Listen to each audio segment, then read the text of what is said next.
Good morning. This is Jacob Trump from Civil War News Network. It's an exciting morning because the Civil War just ended. We have so much information to share with our audience. Now we are going to speak with Nadia Salman, who is reporting live on the field. Good morning, Nadia. Good morning, Jacob. She will be interviewing several people. Hi, my name is Nadia, and we're excited to ask how people are reacting to Lincoln's Emancipation Proclamation.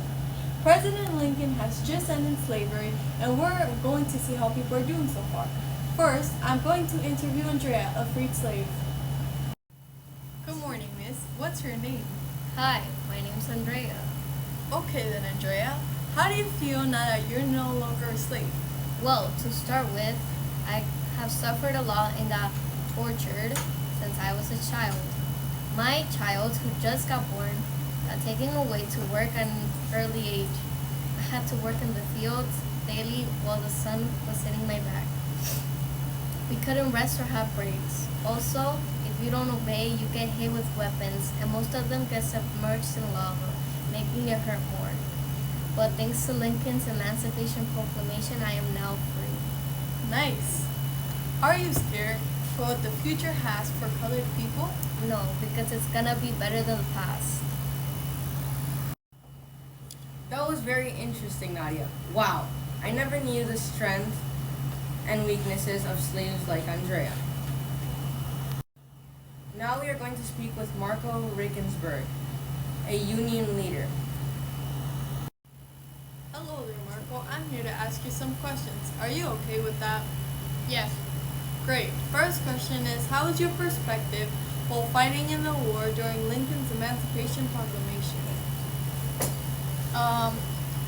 It was a really hard and tough and really tiring moment. It was also there was barely any food, and it was like really, and most of the soldiers got PTSD, and it was scary. Nice. How do you feel now that the war has ended? I feel really happy, and America will be great again. I'm really sure that because of the war, America will be the greatest as it can be. Thank you, Marco. Moving on, now we are going to speak with Federico Weitzman, who is a Confederate leader. Hello there, Freddie. What was your biggest victory and defeat while being a Confederate leader? I believe that the Battle of Bull Run and Battle of Fredericksburg was one of my biggest and most decisive victories. However, the Battle of Gettysburg was one of my greatest defeats.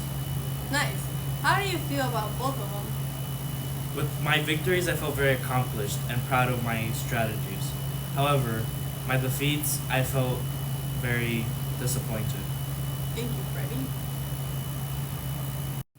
Furthermore, we are going to speak with Angelina Jones, our political analyst. She will be explaining the 13th Amendment and what it means for our country. Good morning, Angelina.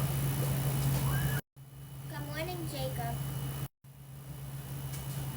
The 13th Amendment was ratified on December 6th. The 13th Amendment states, neither slavery nor involuntary servitude, except as a punishment for crime, where the party shall have been duly convicted, shall exist within the United States or any state subject to their jurisdiction. This means that slavery will not exist in any state of the United States or a United States territory.